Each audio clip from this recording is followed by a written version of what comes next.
জয় ভবতারিণী মায়ের জয়। সবার প্রথমে নীল আকাশে আপনাদের সকলকে জানাই স্বাগত।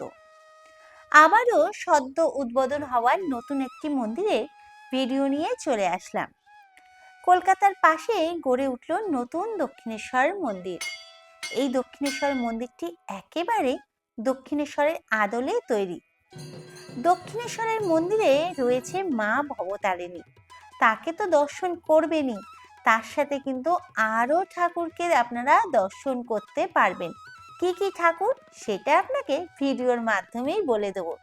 এছাড়াও এই মন্দিরে সহজ পদ্ধতিতে কিভাবে আসবেন, এই মন্দিরটি কোথায় অবস্থিত, এই মন্দিরে ভোগের ব্যবস্থা আছে কিনা, এই মন্দিরটি কখন খোলে কখন বন্ধ হয়, সব রকম তথ্য দেব আজকে আমি আমার এই ছোট্ট ভিডিওতে। তাহলে বন্ধুরা ভিডিওটা স্কিপ না করে দেখতে থাকুন। চলুন তাহলে কথা না বাড়িয়ে ভিডিওটা শুরু করা যাক।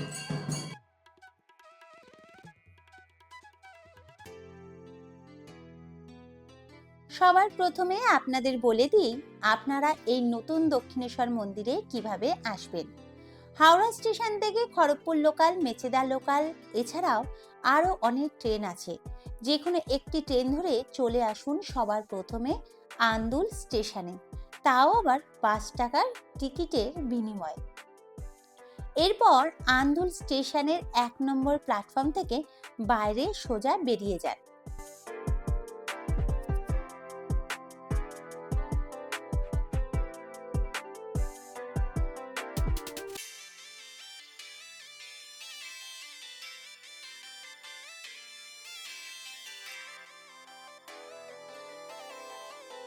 এটা হলো স্টেশনের বাইরের দিকটা, 1 নম্বর প্ল্যাটফর্মের বাইরের দিকটা। এইবার এই যে সোজা রাস্তাটা দেখতে পাচ্ছেন, এই সোজা রাস্তা বরাবর মিনিট 2 হাঁটতে হবে। হাঁটলে আপনারা দেখতে পারবেন, এই যে দেখুন, এটা হলো 4 রাস্তার মোড়। এই 4 রাস্তার মোড়েই রয়েছে টোটো স্ট্যান্ড, দেখতে পাচ্ছেন আপনারা। এই টোটো স্ট্যান্ড থেকে টোটো ধরে 10 টাকার বিনিময়ে আপনারা পৌঁছে যান দুইলা মোড়। এই দুইলা মোড়েই তৈরি হয়েছে নতুন দক্ষিণাকালী মায়ের দক্ষিণেশ্বর মন্দির। আর দেখুন, কথা বলতে বলতে চলে আসলাম একদম মন্দিরের সামনে। এই হলো মন্দির, আর মন্দিরের চারিদিকটা এই রকম সুন্দর পাঁচিল দিয়ে ঘেরা। পাঁচিলের উপরটা শুধু দেখুন, সুন্দর লাইট ল্যাম্প রয়েছে, দেখতে কিন্তু খুবই সুন্দর লাগছে। সন্ধ্যা হতে না হতেই মন্দিরের সমস্ত লাইট চলে গেছে, আর দেখতে অসাধারণ লাগছে। আর এইটা হলো মন্দিরের মেন প্রবেশ গেট, দেখুন অনেকটা চওড়া, অনেকটা বড়। চলুন তাহলে ভিতরের দিকে যাওয়া যাক। ভিতরে ঢুকে যেটা সবার প্রথমে দেখাবো সেটা হলো মন্দির। দেখুন, দ্বিতীয় দক্ষিণেশ্বর মন্দির। দেখতে খুবই সুন্দর লাগছে, আমার তো খুব ভালো লাগছে। আপনাদের কেমন লাগছে অবশ্যই কিন্তু কমেন্ট করে জানাবেন। সত্যি কথা বলতে আমার এখানে আসার পর একটা শান্তি অনুভব হচ্ছে। এবার মন্দির চত্বরটা আপনাদের একটি দেখিয়ে দিই। দেখুন, সুন্দর সবুজ গাছপালার মাঝে শান্ত পরিবেশে এই সুন্দর মন্দিরটি তৈরি করা হয়েছে।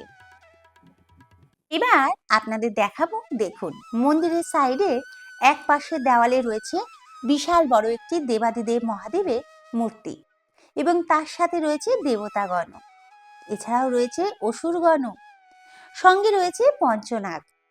আপনারা নিশ্চয়ই এতক্ষণে বুঝে গেছেন এখানে সমুদ্র মন্থনের খুব সুন্দর দৃশ্য ফুটিয়ে তোলা হয়েছে। এছাড়াও রয়েছে মন্দির প্রাঙ্গণের মধ্যে একটি যজ্ঞকুণ্ড। এখানে মন্দিরের সমস্ত যজ্ঞ এখানেই সম্পূর্ণ করা হবে। এবার দেখুন, বিশাল বড় একটি ঘন্টাও রয়েছে। ঘন্টা বাজিয়ে যাকে সবার প্রথমে আপনাদের চোখে পড়বে সে হলো নন্দী মহারাজ। কি সুন্দর দেখুন। আর এই নন্দী মহারাজকে দর্শন করেই মন্দিরের ভিতর প্রবেশ করতে হবে।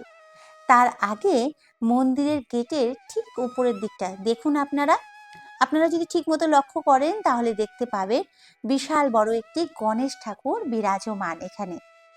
এবং গণেশ ঠাকুরকে দর্শন করে আপনাদের যদি উপরের দিকে তাকান তাহলে দেখতে পারবেন এই মন্দিরটি নবরত্ন বিশিষ্ট।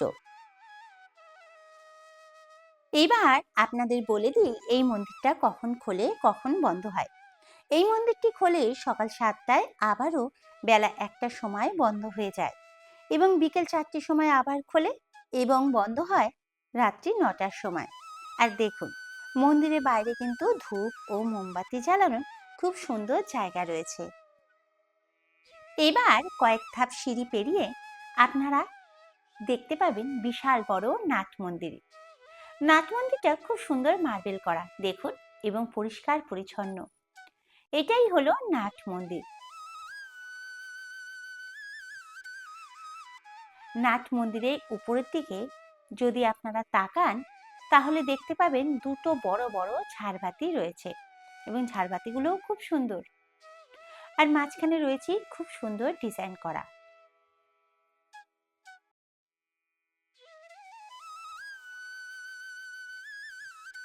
নাট মন্দিরের একদম সামনের দিকেই রয়েছে 3টে গর্ভগৃহ।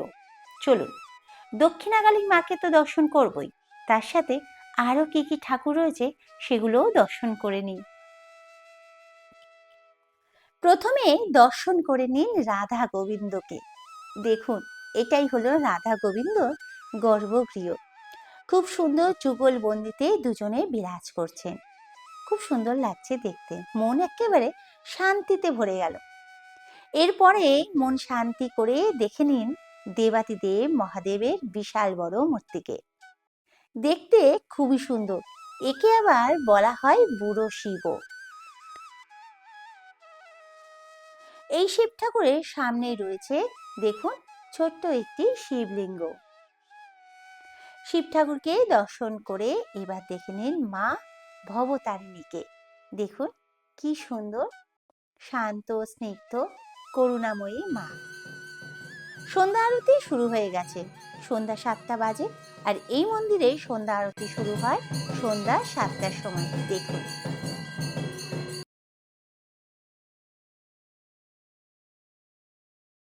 বন্ধুরা এবার আপনাদের বলে দিই এই মন্দিরে ভোগের ব্যবস্থা আছে কিনা। বন্ধুরা, এই মন্দিরে এখনো পর্যন্ত ভোগের ব্যবস্থা চালু হয়নি, তবে বন্ধুরা খুব শীঘ্রই কিন্তু ভোগ ব্যবস্থা চালু হয়ে যাবে।